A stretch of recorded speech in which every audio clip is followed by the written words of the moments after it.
Step into the heart of a legendary clash where courage meets chaos, the Battle of Little Bighorn. Through the eyes of Holy Rock, we journey back to a time when his father stood on the brink of destiny, witnessing the thunderous approach of soldiers as they shattered the morning calm. Feel the pulse of adrenaline as Weasel Bear, a fierce Cheyenne warrior, ignites the spirit of resistance, rallying his people against overwhelming odds.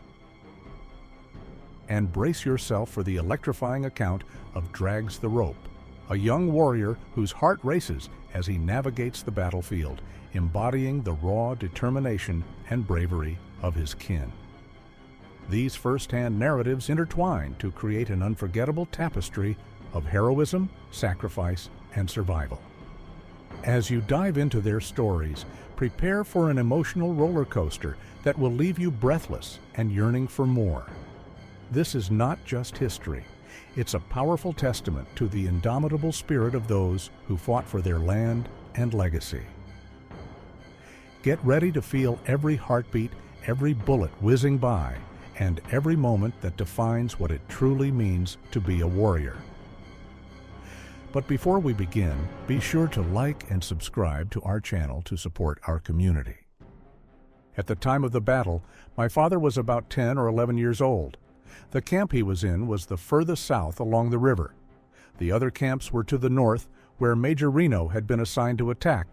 The family was just about to sit down for breakfast when my grandmother was preparing to serve soup. Suddenly, a messenger rode into the camp, calling for able-bodied warriors to get their horses and get ready for battle.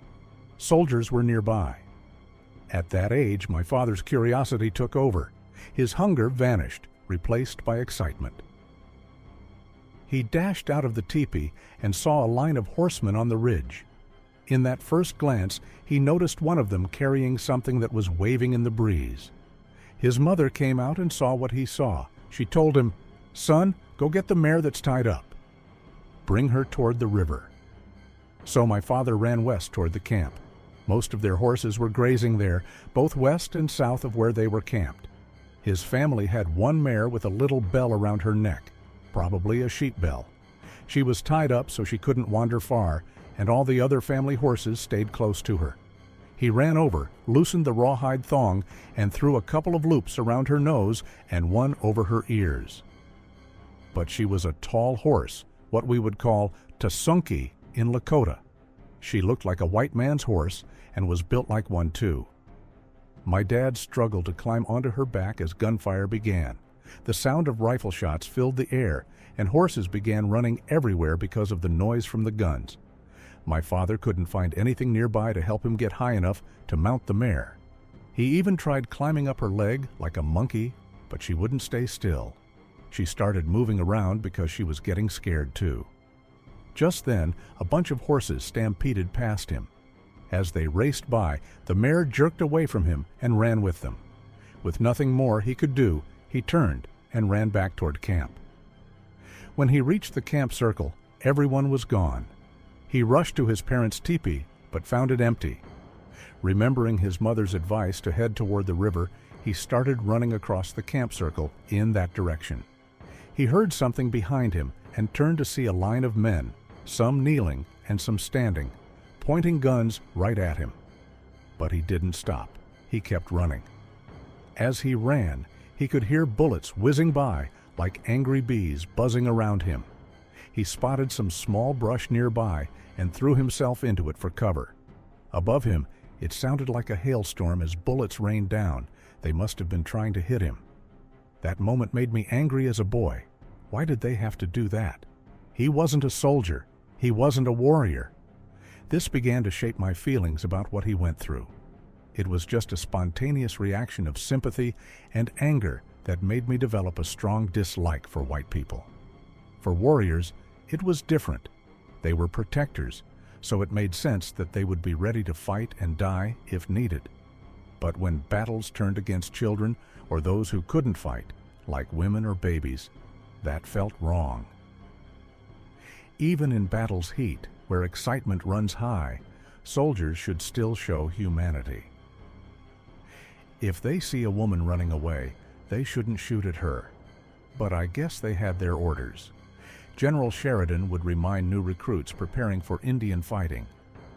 Always remember that nits grow into lice, as if we were something disgusting that needed to be eliminated. Those words left an impression on me. I have never forgiven Philip Sheridan for saying them. The Army was on a mission of extermination because our grandfathers were too skilled at defending themselves and were costing the government money. They were determined to take this land, no matter what it took. They probably thought my father would grow up to be like those lice, so they aimed to take him down too, but it just wasn't his day to die. Hundreds of bullets flew around him. One should have hit him, but it didn't. He survived. By the time my father reached the river, many old people were already there, along with women holding babies. Little ones had learned to be quiet even during sudden stress or noise. They were taught this for survival among the Lakota people. Enemy tribes and military forces sometimes attacked Indian camps without reason at all. Babies wrapped snugly learned not to make noise. They might whimper softly, but would quickly hush when their mothers said, "Shh," or "Leksh, ah, ah." The little ones would stop crying immediately and listen closely instead. Children grew up learning how to survive in dangerous times. My father found his mother among others, huddled down in the brush with women, children, old men, and those who were sick or weak. They could hear horses galloping, bullets flying through the air, hooves striking ground, gunfire rattling off in bursts, and shouts from men engaged in battle nearby. They knew something serious was happening, but didn't see much because they had all been rounded up for safety. While my father stayed there with women and elderly men, suddenly a warrior rode up. It was actually his uncle, but he never told me his uncle's name. My father shouted out in Lakota, "Lekse wawan, na open honiwe, na wana woglasotepe." "Uncle," he yelled desperately, "they are killing us. We are running out of people." His uncle heard him and rode over quickly. "Hala hutunska an petugila winiasaktela," his uncle replied firmly. "Nephew, you will become a man today." His uncle grabbed him by the arm and lifted him onto his horse's back.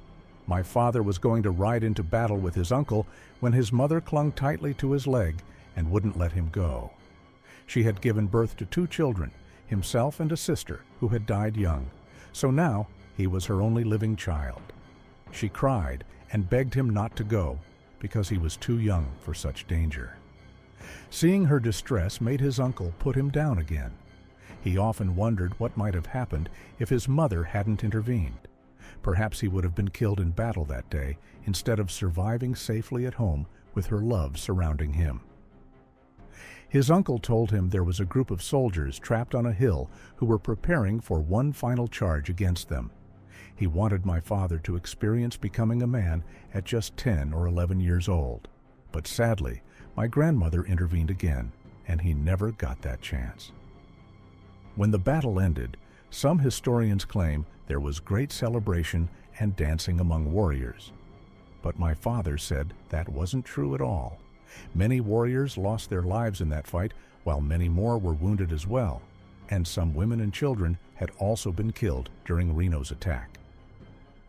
According to my father's account, when warriors mounted their horses for battle, they came like a fierce whirlwind, overwhelming Reno's troops completely. They charged through trees where cavalry horses hid.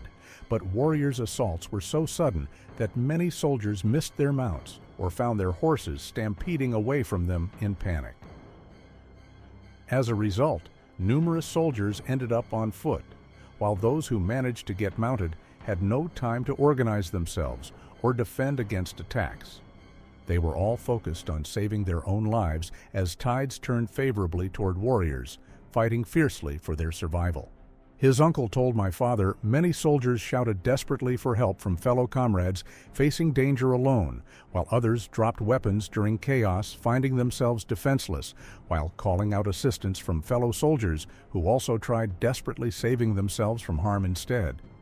The warriors rode among them, swiftly striking them down without wasting bullets, since many didn't even have guns available anyway. They managed cornering what remained of Reno's cavalry against riverbank, where some soldiers jumped their horses into water below. My father recalled how high banks were as horses leaped down into water. Some got stuck in mud, throwing off riders, while others managed swimming across safely.